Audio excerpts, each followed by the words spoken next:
Well, hello, my YouTube friends and family. So, today we have Lot 7, where we are doing 10 books for $2 in my romance section.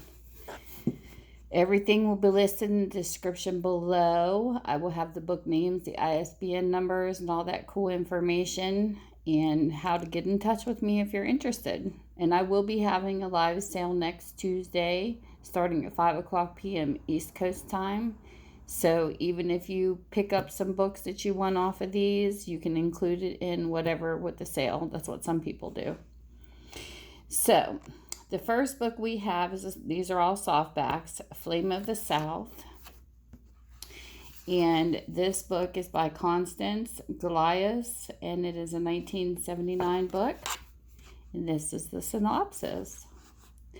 Her pride was like steel, her passion like molten fire. Gorgeous, flame-haired Desire Grayson was raised on a plantation where slaves were imprisoned in breeding huts and the cruelest punishments were part of a savage system.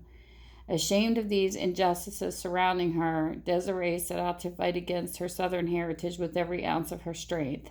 But soon Desiree was forced to fight her own weakness as well in the skillfully sensual hands and violently virile power of Christopher Fairfield, an irresistible outlaw lover who mocked every rule, violated every taboo, and tantalized her with passion's forbidden delights. And this is what the book looks like. It's got a little bit of writing in it. But still, for 20 cents, it's a big, thick book. And then this is my postage that will come out. So that's that book. The next book we have is called Dangerous Climate. It's by Diane Gaines. It is a 1960 book. This is what it looks like. For my thick page readers, it is called, this is the synopsis, is a novel of conflicting passions and impossible love. Belle McGlory knew what she wanted. She was hardly more than a child when she was stowed away on a ship bound for Panama.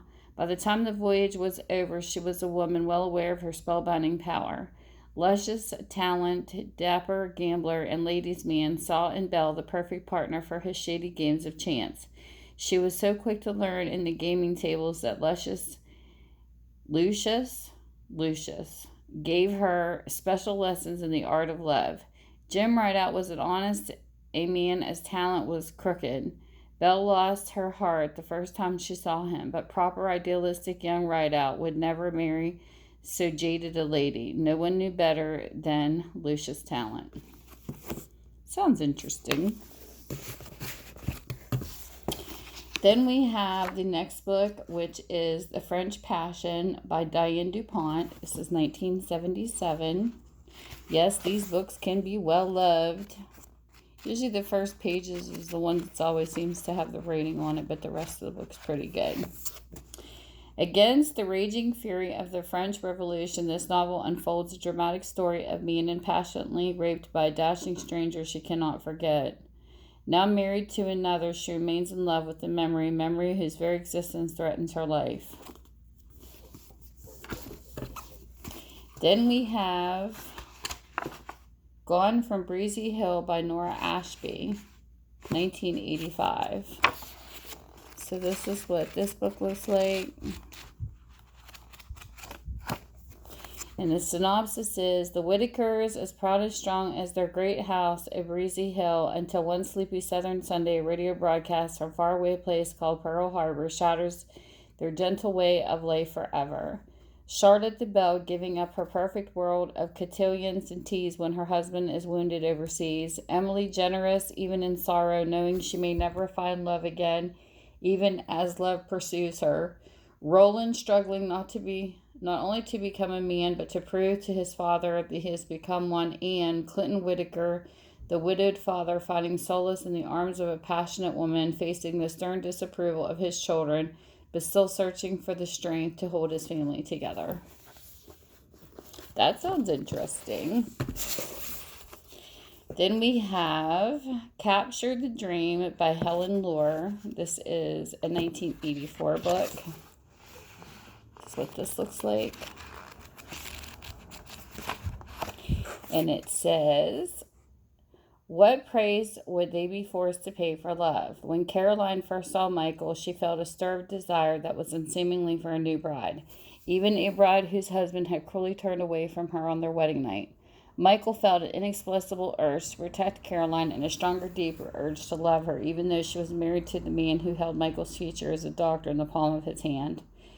Caroline knew that Michael was fast becoming dearer to her than life itself, and knew that he felt the same unspoken desire. But could she, married to another man, burdened with a terrible secret, ever hope to achieve happiness? For Michael knew the truth about her past. He might stop loving her, and that she couldn't bear.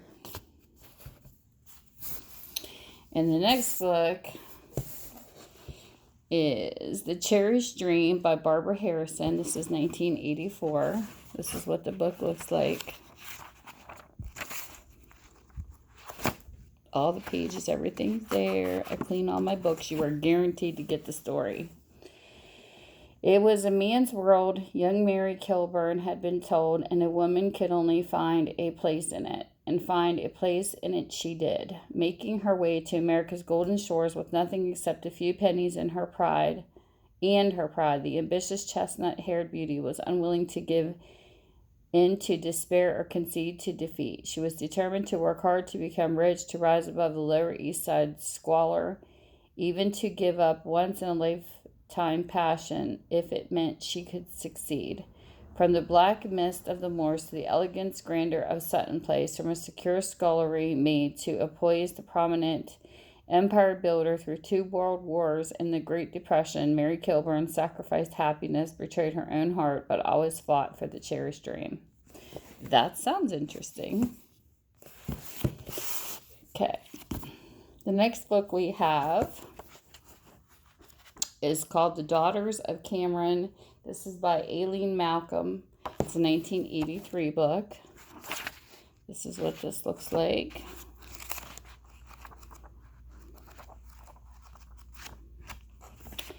And this is what it says. Passion was their legacy. Behind them lay the American wilderness, ravaged by war, gripped by savagery.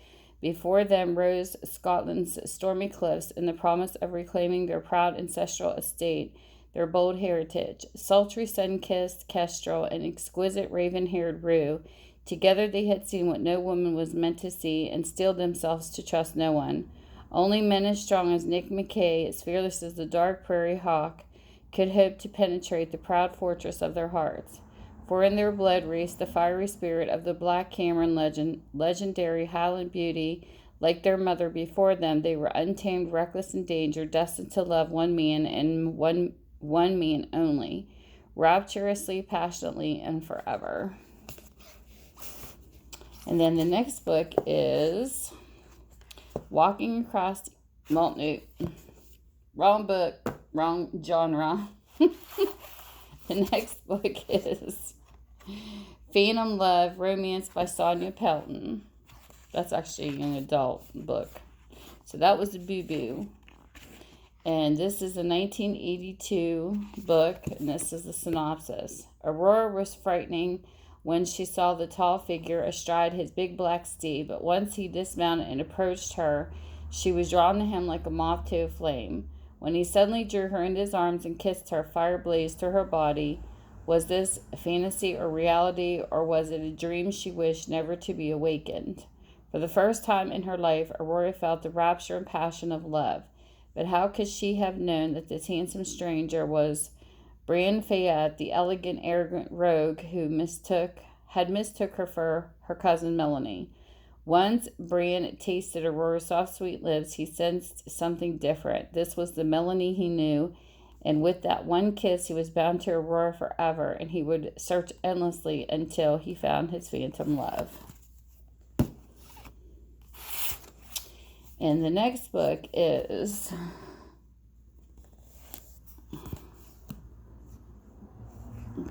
replace that other one with this one. It's called Love Makers by Judith Gould. This is a 1986 book. This is what it looks like.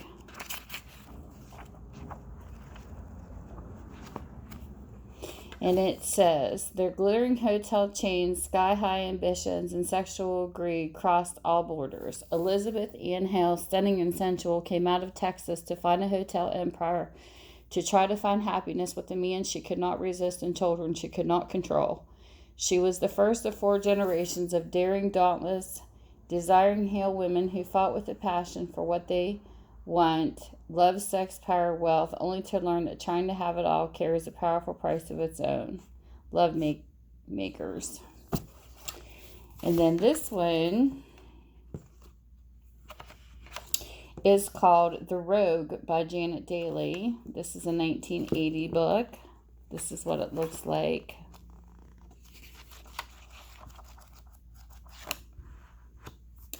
And this one says, across the windswept plains of modern West comes a great love story. Diana Summers and her own willful ways of getting what she wanted and then flinging it aside when a reckless marriage perished in her husband's jealous mania, she came running back home to take over her father's Nevada horse ranch. And there she found Holt Mallory, who ran the ranch with a ruthless hand, and a guy, his son, who was drawn at once into the spell of her beauty cast. Holt sought only to protect the boy from Diana's destructive allure, but when their prized brood mares disappeared in the night, Diana and Holt were drawn into an uneasy alliance. Together they rode through sun-scorched days and starry nights to a hidden lake where they found the thief, a wild white stallion, but they found something even wilder in their own hearts, something that threatened to change forever the women of fierce pride and beauty and the tough, tender man they called the Rogue. So there you go. There are the next 10 books. And thank you for spending your time with me. I hope you guys have a great day. And see ya. Bye. Mwah.